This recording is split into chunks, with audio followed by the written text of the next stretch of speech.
We're here today with Arun. Arun is from Accel Partners, and he's actually one of our board members and our investors. And today we're going to talk a little bit about his insights in the space, some of the trends that he's seen, and ultimately why they decided to invest in Webflow. So Arun, let's kick it off with that. Why Webflow?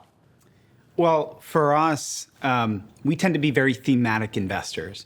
We were one of the earliest investors in cybersecurity a couple decades ago. About 10 years ago, we sort of believed that the world was going to move towards API-ification, meaning why build your own payment system or your own messaging and voice system when you can use Stripe or Twilio? And a few years ago, we sort of felt the world was moving away from developers internally building every single app and allowing line of business and people in the marketing teams or in finance to build their own applications without development talent. And when we came across Webflow and heard the vision from Vlad and Sergi and Bryant, we sort of were believers in what they were talking about and where the company was headed. And so we bought into this NoCode vision really early on. The manifestation of what Vlad and Sergi and Bryant created from the beginning was something that also really appealed to us on a number of other dimensions.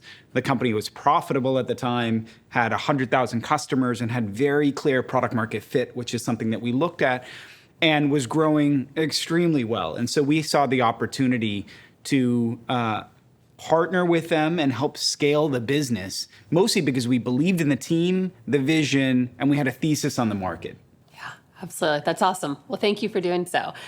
Something that we're starting to hear and think a lot about now is companies that are being built off of existing no-code solutions, such as a Webflow. How are you guys thinking about that, and what are some of the trends that you're seeing?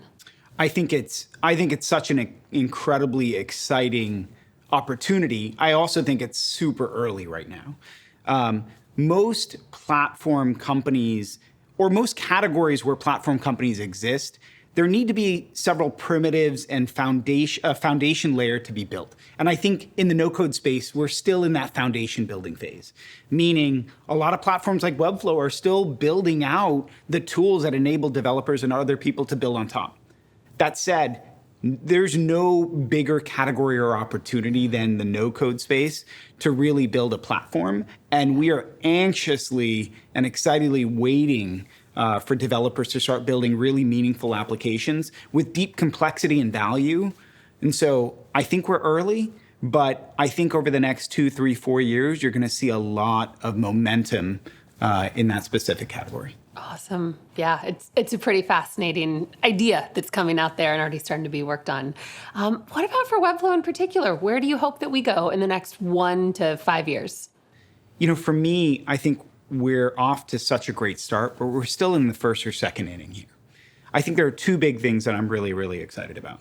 First is we started off in the first 5 or 6 years of our journey has been focused on front-end websites. And I think there's an amazing opportunity to build out more than just front-end websites. And there's more to come on this over the next couple years. 2, I think appealing to developers and allowing other people to build on top of Webflow is such an incredible opportunity. If you look at some of the most amazing companies out there, Shopify is an example, they allow other people to build on top of them. They not only offer e-commerce solutions, but they allow you to verticalize it and make it specific for your particular category. And I think that opportunity exists with Webflow too. And so allowing other people to build on top of Webflow, allowing people to have the creative freedom to make the product very specifically tailored to their specific use case is such an amazing opportunity. And again, I think over the next 2, 3, 4 years, you'll start to see Webflow start to offer some of those products and services. And so those 2 dimensions I think I'm most excited about. How about you, Maggie?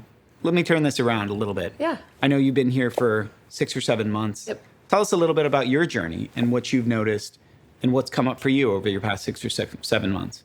Yeah, it's been really, really, really high growth, which has been wonderful. I think what's actually been the most eye-opening for me, though, is it's really set in that companies of any shapes and size can use Webflow. So we've got Fortune 100s using Webflow. We've got some of the fastest growing fintechs out there using Webflow.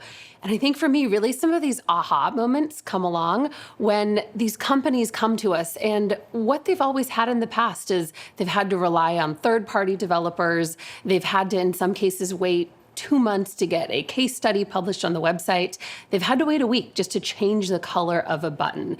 And so then we give Webflow to these marketers and these designers, and they're able to go in there and within 30 seconds just go update the color of a button. That is something they've never had the power to do. So I think what they've done is they came to us looking for a tool to move faster, but what they're actually able to accomplish with Webflow is to move faster and to move better than they've ever been able to do before, which has been really cool.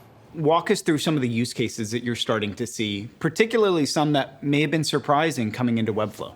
Yeah, there's a lot of use cases that I've been learning about. So for example, one of the biggest athletic retailers in the whole world is evaluating Webflow right now for all of their different internal websites they've got. That's thousands of different websites that they've got, which is really incredible.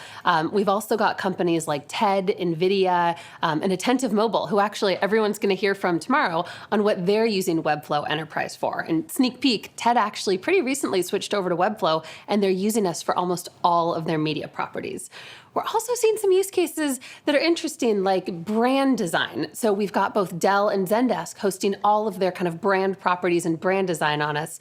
We've got companies hosting their investor relations, their careers pages, just so many other things outside of that main.com, which is, kind of what I had actually expected Webflow would just be used for. But the use cases are endless, and I'm really excited to see where we go over the next year to 5 years. Thank you so much for your time today, Arun. It was great to have you and great to sit down and chat with you and hear all about your insights and vision for Webflow and NoCode. Thanks for having me. All right, let's go back to NCC 21.